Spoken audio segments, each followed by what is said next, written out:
সাকিব আল হাসান নিচ্ছেন অবসর বলছি বিস্তারিত ভিডিওতে এবং হার্দিক পান্ডে এবং রোহিত শর্মার ব্যাপারেও কিছু আপডেট আছে। তো ভিডিও শুরু করা যাক। প্রথমে আসি হার্দিক পান্ডের কাছে। আজ থেকে প্রায় 2 মাস আগে অর্থাৎ ওয়াংখেড়েতে হার্দিক পান্ডিয়াকে বু করে একবারে ধুয়ে দিচ্ছিল ওয়াংখেড়ের মানুষজন, অর্থাৎ মুম্বাইয়ের মানুষজন।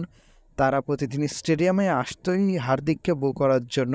কিন্তু সময় কীভাবে বদলায়, কালকে রাত্রে যখন টিম ইন্ডিয়া সেলিব্রেশন করল ওয়ার্ল্ড কাপের ফাইনাল জেতার জন্য, এবং সেখানে হার্দিক হার্দিক কিন্তু চ্যান্ট উঠেছিল দর্শকদের মাঝে।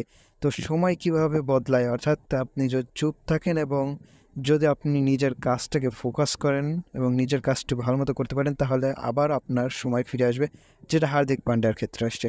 এবং রোহিত শর্মা তিনি আইসিসি প্লেয়ার অফ দ্য মান্থের জন্য নমিনেশন পেয়েছেন এবং রহমানুল্লাহ গুরবাজও রয়েছেন এই লিস্টে এবং জাসপ্রীত বুমরাহ রয়েছেন অপর তিনজন। এই তিনজন নমিনি পেয়েছেন। দেখা যাক এই তিনজনের মধ্যে কে প্লেয়ার অফ দ্য মান্থ হয়।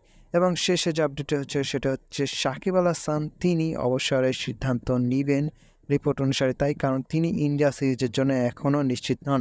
এবং তিনি কয়েকদিন আগে সংবাদ সম্মেলনে এসে বলেছিলেন যে তিনি আপাতত পাকিস্তান সিরিজ নিয়ে ভাবনা করছেন, সে পর্যন্তই তিনি খেলা চালিয়ে যাবেন, তারপরে তার আর কোনো প্ল্যান নেই। তো তিনি এখন বর্তমানে অফ ফর্মে রয়েছে এবং তিনি যদি এই কয়েক মাসের মধ্যে ফর্মে না ফিরতে পারে তাহলে তিনি অবসরের সিদ্ধান্ত নেবেন এবং এখান থেকেই একটা যুগের সমাপ্তি ঘটবে, সাকিব আল হাসানের সমাপ্তি ঘটবে বলে জানা যাচ্ছে রিপোর্ট অনুসারে। এটা জানা যাচ্ছে এখনও অফিসিয়ালি কোনো ঘোষণা আসেনি, তবে এটাই হতে পারে যদি সাকিব আল হাসান অফ ফর্মে থাকে। তো বন্ধুরা, এই ছিল আজকের নিউজ। দেখাবে নেক্সট ভিডিওতে। Till then, bye by.